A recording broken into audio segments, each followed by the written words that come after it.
Hello, my name is Donny Dumont. I'm the instant meteorologist, and I just want to give a quick little piece, really educational series on about flash flood warning process. So we're coming into the monsoon season. The rain has already started, and I just want to give a little educational so people understand what goes into the issuance of a flash flood warning by the National Weather Service. So we're going to be more specific about the flash flood warnings in the burn scar areas. So the first thing is the assessment phase. So maybe you've already seen some educational pieces or you've heard of the word BEAR team. So the BEAR team comes in and they actually do analysis of the burn severity within a large burn scar area. This assessment's been complete for a couple weeks now down from the south zone of the fire, and they just finished last week for the north zone of the fire. So we get this information. The National Weather Service, every forecast office pretty much has a service hydrologist within it. So your local Albuquerque Weather Forecast Office takes this information and they do an assessment, and the assessment's based off not only burn severity, they also talk about soil types and terrain.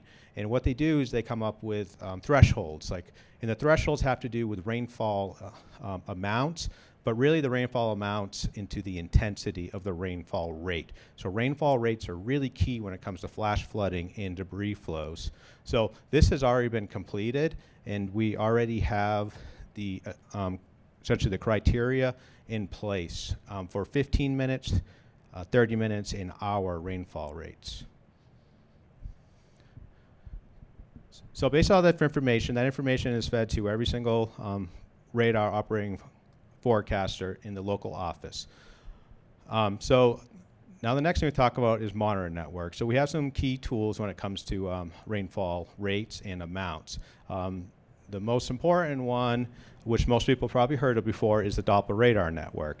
So if you look on your left slide, you'll see there are these are KABX, KFDX, KPUX, KHDX. So what those little locations are actually the Doppler radars around the local area. The most primary one is actually the one in Albuquerque itself, KABX. So most people are used to radar that they just give them precipitation. You can see, maybe you can look at tornadoes and stuff like that. But the radar actually has the ability to estimate the precipitation that has fallen too. So this is actually an example from last night of the Doppler radar precipitation estimation. So you can see it kind of gives us bullseyes where the rainfall falls and stuff like that. And this is pretty much real time. So the radar forecaster in the office is able to get this instantaneous information. Usually the latency is only about 2-3 minutes old. So it's pretty real time, which really helps them decide if they need to put a flash flood warning out or not. I will say that there are limitations when it comes to radars, and this is why we try to use a bunch of them, because sometimes we're blocked by mountain ranges, and a lot of times we're sampling way too far up. So it's not exactly 100% true all the time. And because of that, we do a combination of things. We look at the radar precipitation estimation, and then we also look at the ground truth gauges, so rain gauges. So ground truth gauges are extremely important. So usually what we do and what we hope for is that we can have the precipitation fall, the heaviest precipitation core fall right on top of a rain gauge. That is a perfect world. But unfortunately, that's not how it works. We have a lot of country, and we don't have a rain gauge everywhere. So what we can do, though, is we can use a nearby gauge as a calibration, essentially. So we can tell, we call it if the radar is running hot or cold. So hot or cold meaning it's overestimating precipitation or it's underestimating precipitation. So we can use it as proxies, which is very valuable. So what we try to do is fill the holes as much as possible with the rain gauges. And we're in that process right now. So we have some temporary gauges up to get us through, the next week or two. And the USGS is actually in the works right now of putting more permanent gauges up, because these burn scars, these are multiple year events, so it takes a little bit of time to actually get this network in place. But we do have incident rods that we put out in strategic locations right now to get us through until we get those permanent gauges in place. So all this information is fed back to the National Weather Service Albuquerque warning forecaster. And they take all this data in it's near real time as much as possible, and they're able to make decisions based off this information. If you're not aware, we have a radar operator at every single weather forecast office, not only Albuquerque, but throughout the country, 24/7, 365 days a year. So they work nights, it doesn't matter, there's always someone there. So this is just an example, actually from last night. There was flash flood warning was issued. So this shows you what we call a polygon. So a polygon is just exactly that. It can be any kind of shape we want to make it. So what they do is, you can see I overlaid ground truth gauges with radar estimation and where the warning itself is. So we put all this data together. They can draw the box wherever they think it is needed. And not only do you would think we just put the box where the heaviest rain is, but that's not necessarily true, because water moves downhill, obviously. So they actually make it a little bit bigger where the water might be routing to, because as you know, when it comes to flash flooding and debris flows and stuff, sometimes it can rain 10 miles away and you end up getting flooding. So that's why sometimes the boxes might look a little bit bigger than you would think just looking at this. It's because of the routing of the water itself.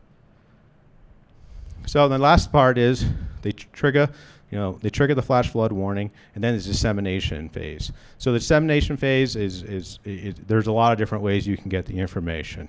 So one of the most important ones that a lot of people can use if you are in a good cell phone area is called the wireless emergency alert system. And this is pretty instantaneous. So when they hit that button for a flash flood warning, your phone should be going off, within 30 seconds to a minute. So it is pretty fast. So typically what they do when they issue a flash flood warning, anytime we have a considerable or catastrophic, the wireless emergency alert will be triggered in that local area, and you should be alerted through that if you have good cell phone service. It doesn't work for everybody. It is very dependent on cell phone service, but it is one way that you can be notified. And I also put an example. So usually you'll just gonna get this little alert. It doesn't have a lot of details in it, but it tells you it's out. So you need to click on the link and actually read the product to see who is at the most danger or in the path of it. So a lot of people don't read the warnings, but the warnings themselves do have a lot more information on them. And once this issued, it's not done. So if the event's going on, we continue to get more rain, we update these warnings as they go on. So it's good to check back during an ongoing event. We also put information from real-time resources such as law enforcement. If there's debris flows on roads are closed, flooding is occurring, everything like that, we will update and put in the warning itself. So like I said, there's numerous ways for the dissemination. There's not, and you should always have numerous ways of getting it. It's not one size fits all. It depends where you live. Sometimes if you don't have good cell phone service, maybe you have to use no weather radio. If you don't have no weather radio, you might have to use the emergency alert system. Maybe this comes down to the fact that, hey, I have no communication whatsoever right now, but I have friends and family that do, or coworkers, and then you can use them to, establish connection with you via traditional landline or whatever it be. You can also look at third-party weather applications, TV, and your local radio station. So there's a lot of ways to get notified. The key is that you should know individually what communication platforms you have in your local area and try to adapt to make sure that you get the notification, and that's the best way of going about it. So just to end this off, just a reminder that the flood watch means get ready.